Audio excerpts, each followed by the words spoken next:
Hello, everyone. Welcome to another edition of On the Go, your podcast. Here we are on the go again. Yes. The idea for this show was born out of a desire to just keep talking. Right? And now it has morphed into this thing where Mark is very demanding on where we go. So now we're outside for the first time. Yeah, it's actually nice out here. Yeah, it's very amazing. Yeah, eventually we want to be able to do this in a way that's like true to the name of the show, where we're actually somewhere else outside the studio. Yeah, which is really just my bedroom. For now. So we're making small steps of progress. Yeah, we got to get out the door to get to a real studio. So on our way to that real studio, we're recording these. Yeah. So you wanted to talk about faith. Yeah, let's talk a little bit about faith today. I really like what George Michael says. Okay. You got to have faith. No, I don't know. Faith. Oh, right. So faith is the substance of things hoped for, the evidence of things not seen. And what does that mean? Well, yeah, that's amazing. That's the question, right? Mm-hmm. So we've got, so faith is normally, I guess, described as a trust or belief in something that's not, immediate, like that's not an immediate reality. Mm-hmm.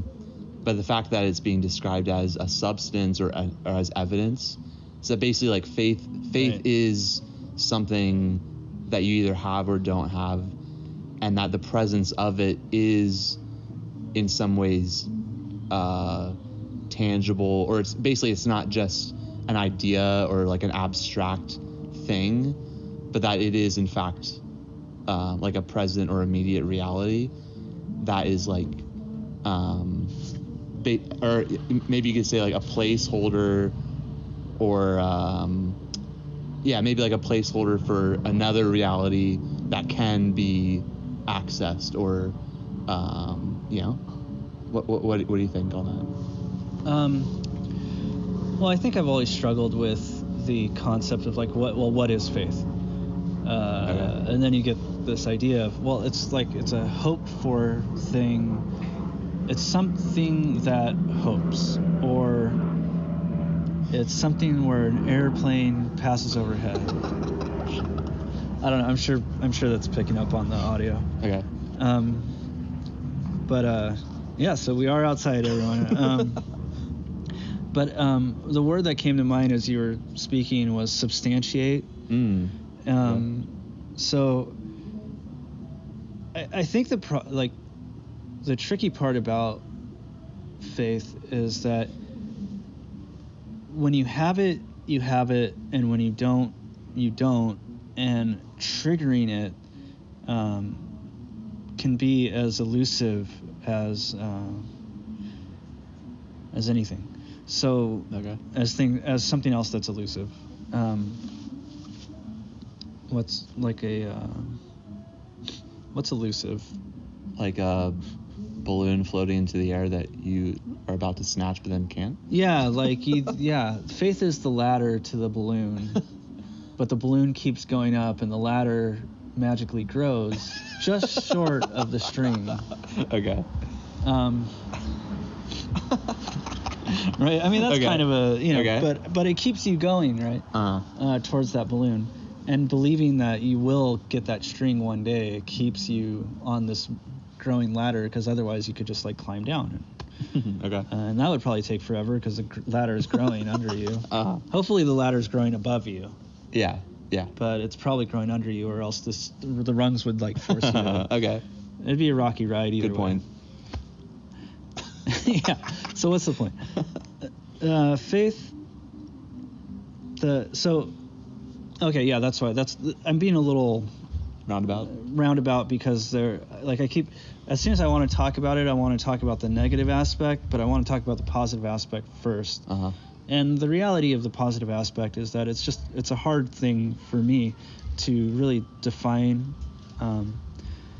Like, I have faith in Jesus because I believe that he reached out to me and through my faith, like, rescued me. So he reached out to me before I had faith. Yeah. And I saw it and I was like, oh, wow, that's actually like Jesus working in my life. And so then I believed it, and then I knew what deliverance was. Right? Like, it gave substance to the thing that I was hoping for. Yeah. And it is my evidence of the thing that I don't see, because I don't actually see Jesus. You know, like, it'd be cool if he walked up these stairs, but he didn't just now. Or maybe he is. Some spiritual quasi.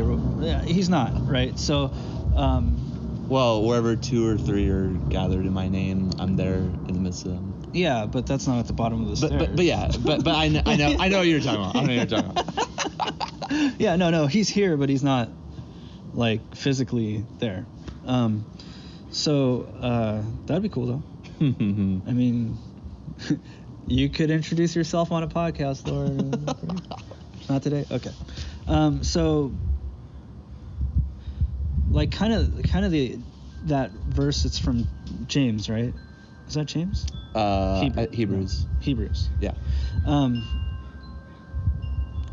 I think the way that you were describing it kind of reminded me also, though, of certain,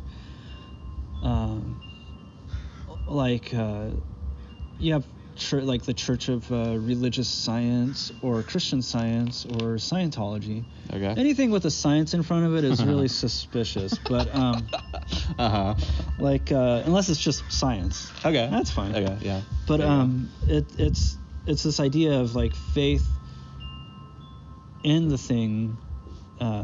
They like to use this word a lot, like, manifests the thing that you believe. Okay. Like, I believe, and it's something, it can be simple, like, I believe in my good health, therefore I'm healthy because I'm manifesting my own health through my faith. And there is some dynamic of believing that you're well and actually being well, because the mind and the body connection. Yeah. But then it gets taken to, like, these weird extremes where I believe I'm going to live in a mansion. That's why I live in a mansion. Or it'll become the thing if I just truly believe that that's the person I am, is that, you know, or like people that you were supposed to meet, you, like, manifested them into your life. I've heard that kind of language too. Yeah, like I was having this conversation with this guy doing background work, and he's like, man, I was just thinking about, like, this weird stuff or whatever, and now I'm having this really deep conversation with you guys, and man, that's crazy. It's like I manifested it, and that's why you're here. And it's like, no, dude, I'm just a weird guy, and you are responding, and so is that guy, and we're all just kind of in a clique here because we were thinking about the things we think about before we ever met you. Okay. You know, and it was like some casting producer that put us together, not your manifestation. Okay. But that's how he perceives the world. Yeah. Okay. Right. That his belief that he manifests the thing is the substance of the thing that he's hoping for. So I think that's also kind of like, oh, faith can be a really weird thing as well. And faith can be a simple thing. I remember I've heard, right, it's like argument and counter argument to the idea that the atheist person has faith, right? Okay. Because they go out in the morning, they put their key in the ignition, they turn the key, because they're the whole time they're expecting the thing to happen, which is that their car turns on. Now, I've heard the counter argument, like, no, they're going through a process of they've seen the car turn on, Yeah. They've been taught that it's this way. They've done it themselves, and it's empirical. The evidence is overwhelming, so they don't need to believe it to do it. Yeah. They do it by activity, and I'm like, yeah, but so maybe that's not a great illustration. But you could also say, like, let's say I give you the directions to cook a loaf of bread. And I give you the list of ingredients. Yeah. Now you can take and put those ingredients together, and people have done it throughout time. Maybe not, according to different recipes. But it takes you trusting me that these are the right ingredients. Yeah. For you to go out and purchase those things. Uh-huh. And then the activity of putting them together is a further sign of your trust in my recipe. And so, even though it's been done before, it doesn't mean that you need to trust that it'll happen again, or that I have the right recipe or whatever. So I don't know. Like, I don't know if we can relate faith to, like, principles of activity in the physical world, but I think that feeling of trust is an important part of what the faith dynamic is, right? Yeah. I think, like, so you might hear the phrase childlike faith, and when a child hears you talk about something new, they're taking it at face value and believing you, just like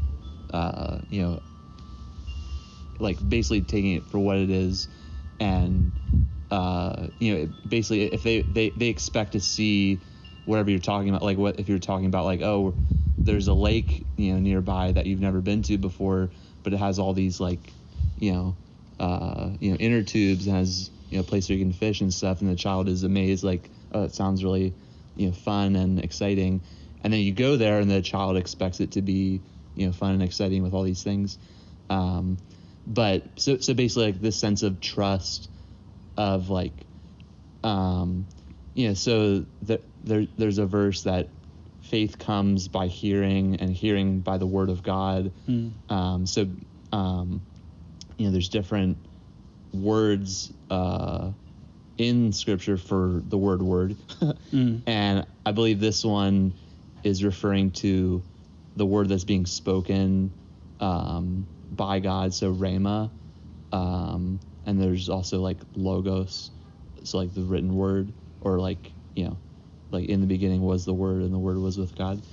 But in any case, faith coming by hearing what God is saying, that, let's take it just back to the example of a child hearing, his or her father say something, and you're believing that what he's saying is true, and acting accordingly. So, if you're hearing that a magical place called Disneyland exists, then the response is, like, excitement, and probably, like, jumping up and down in like in anticipation,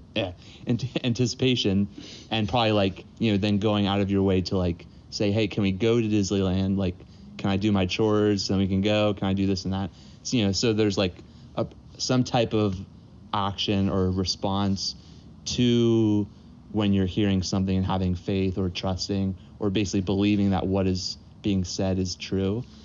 And I think that can translate into our lifestyle of having faith in God, in Jesus, and, basically taking actions accordingly, like, in anticipation of something that we will see in the future. Mm-hmm. Yeah. Well, and I think that, too, what you're saying, if you have,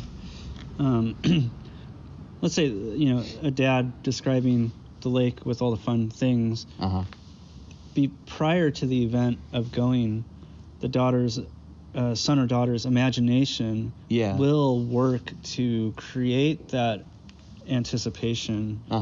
And even though when they arrive, it could be much better or worse, like, unfortunately, if it rained that day or something, that they are enjoying the event before they ever get there. Yeah. Because it's real for them up until the point that it becomes truly like real to the kid. That's good. And it's the same thing with Disneyland, actually. I think Disneyland is, outside of the rides, is probably one of the most disappointing experiences because, like, well, as for me when I was a kid, I was, you realize that they're people in costume, right? But you hear that Mickey Mouse is going to be there, and you're like, no way, that's impossible, like, and then you get there and you're like, it's a guy in a costume, and you don't really realize that until you shake the hand of the little Mickey Mouse and you feel a human hand inside a glove, and you're like, no way. I don't get what's going on, but they're freaking me out, and I just want to go on rides. You don't want to meet, you don't want to meet those characters anymore, So I think faith is really important to have faith in the things that are true will never disappoint you. Right. Okay. There you go. So to circle it back around to something meaningful. Faith can be a scary thing because you're committing your mind to trust, and you begin to anticipate the thing as if it's real. Yeah. And you really believe that, this is the way the world is, and you don't want to be disappointed, because being disappointed is really, really frustrating.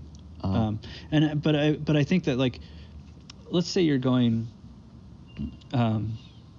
it's just as real. Like, let's say you own a home, and you end up, you've lived there for 10 years.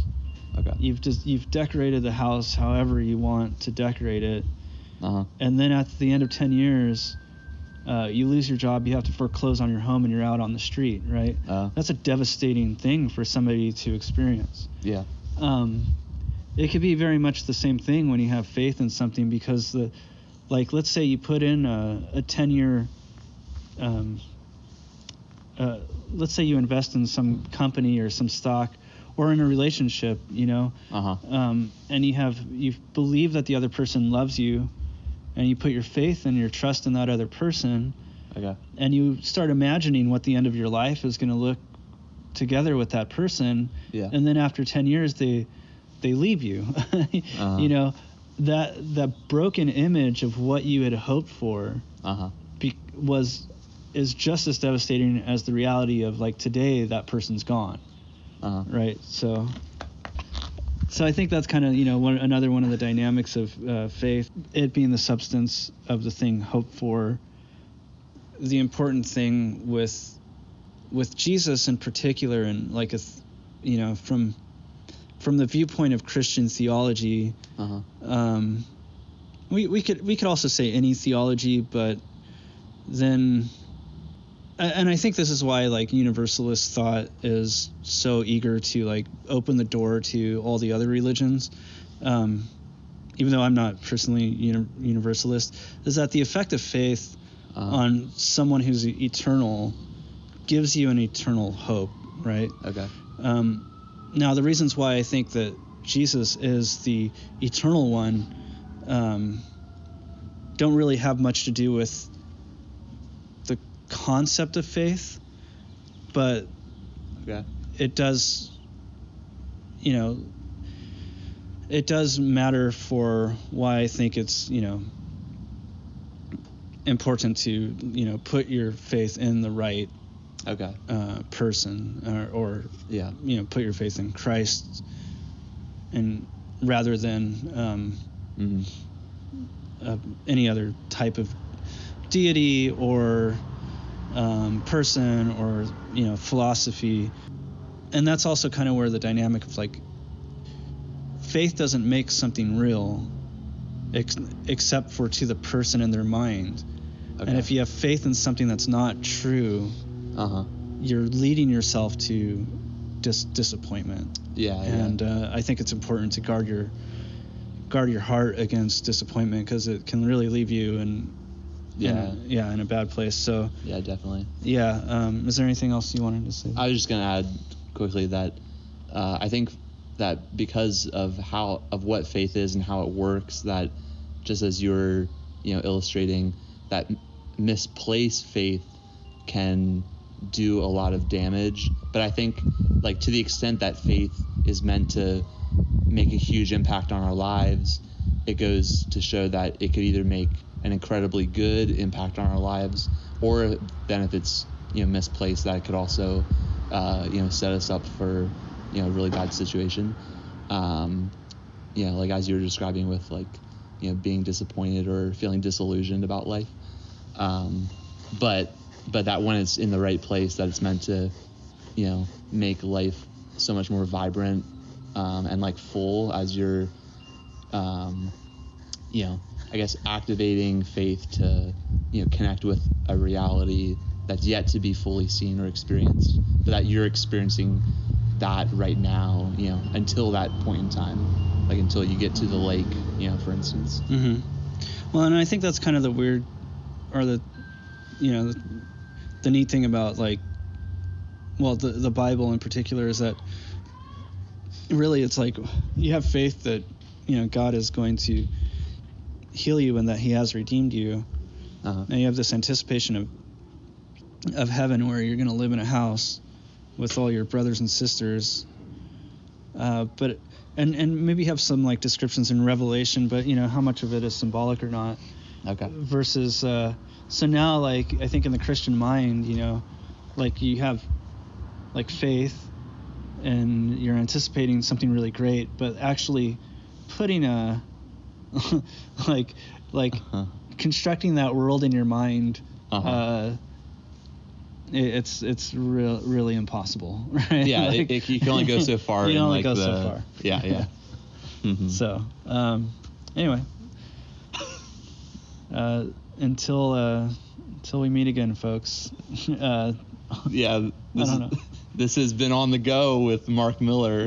Yeah, and Will Carroll, or William Carroll. You can call me whatever you want. Sure.